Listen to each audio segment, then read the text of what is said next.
ஆசாத் மௌலானாவிடம் வாக்குமூலம் விசாரணைக்கு தயாராகின்றது குற்றப்புலனாய்வுத்துறை. தமிழக தேர்தல் வாக்களிப்பு நிலையத்தில் கத்திக்குத்து, பெரும் பதற்ற நிலை. அறிகுறிகள் தென்பட்டால் வீட்டிலேயே இருக்கவும் இலங்கை மக்களுக்கு அவசர எச்சரிக்கை. இலங்கையில் பெரும் சர்ச்சையை ஏற்படுத்திய விவகாரம், அனுரவை சாட்சியம் அளிக்க அழைப்பு. அரசு ஊழியர்களுக்கு அமைச்சர் வழங்கியுள்ள பேரிடி செய்தி. ஈரானுடனான போர் நிறுத்தத்திற்கு கால அவகாசம் இல்லை, ட்ரம்ப் அறிவிப்பு.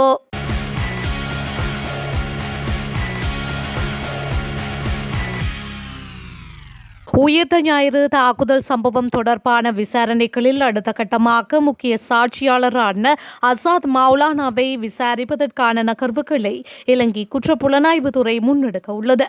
தாக்குதல் இடம்பெற்று 7 ஆண்டுகள் கடந்துள்ள நிலையில் அடுத்த ஆண்டுக்குள் இந்த விசாரணையை நிறைவு செய்து குற்றவாளியை அறிவிக்கப் போவதாக குற்றப்புலனாய்வுத்துறை நீதிமன்றத்தில் தெரிவித்துள்ள பின்னணியில் குறித்த தகவல் வெளியாகியுள்ளது. இந்த நிலையில் தற்பொழுது பிரான்சில் உள்ள ஆசாத் மௌலானாவின் பாதுகாப்பிற்காக தூதரகம் மூலம் ஜூம் தொழில்நுட்பத்தில் வாக்குமூலங்களை பெற ஏற்பாடுகள் செய்யப்பட்டு வருவதாக தெரிவிக்கப்பட்டுள்ளது.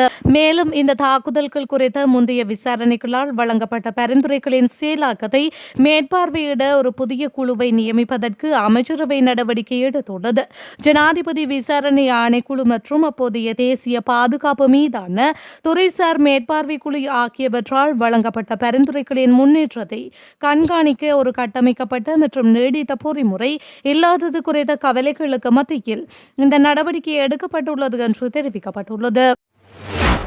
மயிலாடுதுறை மாவட்டம் பூம்புகார் சட்டமன்ற தொகுதியில் உள்ள ஒரு வாக்குச்சாவடியில் தேர்தல் பணியில் இருந்த தலைமை காவலரை ஓய்வு பெற்ற ராணுவ வீரர் கத்தியால் குத்தியதால் பரபரப்பு ஏற்பட்டது. தமிழக சட்டப்பேரவை தேர்தல் இன்று விறுவிறுப்பாக நடைபெற்று வருகின்றது.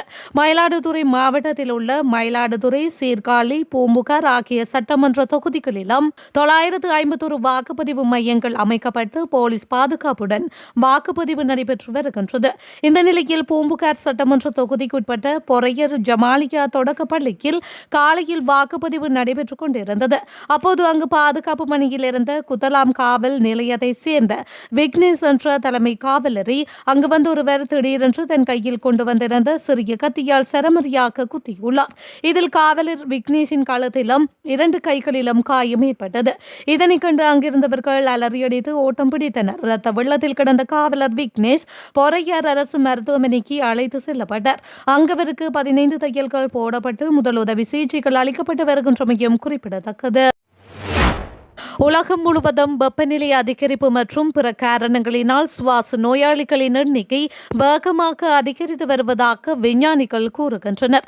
மகரந்த பருவம் நீடிப்பு மற்றும் மகரந்தத்தின் வீரியம் அதிகரிப்பு காரணமாக சுவாச நோயாளிகளின் எண்ணிக்கை வேகமாக அதிகரித்து வருவதாகவும் உலகளாவிய வெப்பநிலை அதிகரிப்பு சுவாசிக்கும் காற்றையும் கொடியதாக மாற்றி வருவதாகவும் சுட்டிக்காட்டுகின்றனர்.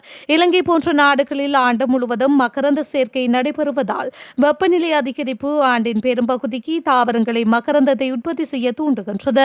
இதுபோன்ற சூழ்நிலைகளிலிருந்து நம்மை பாதுகாத்துக் கொள்ள இலங்கை வாழ் மக்கள் ஏதேனும் சுவாச சிரமங்கள் இருந்தால் அதனை சளி என்று புறக்கணிக்காமல் வானிலை மாற்றங்களுக்கு ஏற்ப உங்கள் உடல்நல பழக்க வழக்கங்கள் மாற்றுவது அவசியமாகும்.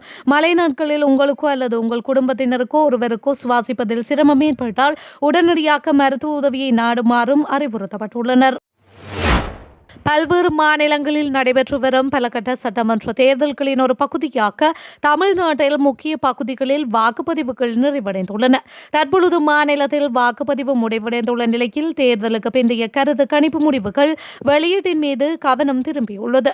இந்திய தேர்தல் ஆணையத்தின் வழிகாட்டுதலின்படி நாடு முழுவதும் அனைத்து கட்ட வாக்குப்பதிவுகளும் நிறைவடையும் வரை தேர்தலுக்கு பிந்தைய கருத்து கணிப்பு தரவுகளை வெளியிடவோ அல்லது ஒளிபரப்பவோ முடியாது.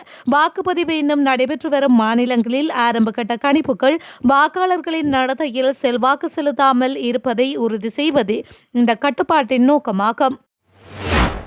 சிங்களம் மற்றும் தமிழ் மொழிகளை படித்த ஊழியர்கள் அதனை பணிகளில் பயன்படுத்துவது குறித்து ஒரு பின்தொடர் பொறிமுறையை நடைமுறைப்படுத்துமாறு நீதி மற்றும் தேசிய ஒருமைப்பாட்டு அமைச்சர் கர்ஷன நாணயக்கார அரச ஊழியர்களுக்கு அறிவுறுத்தியுள்ளார். தேசிய மொழி கல்வி மற்றும் பயிற்சி நிறுவனத்தில் அதிகாரிகளுடன் அண்மையில் நடைபெற்ற கலந்துரையாடலின் போது அவர் இந்த விடயத்தை தெரிவித்துள்ளார்.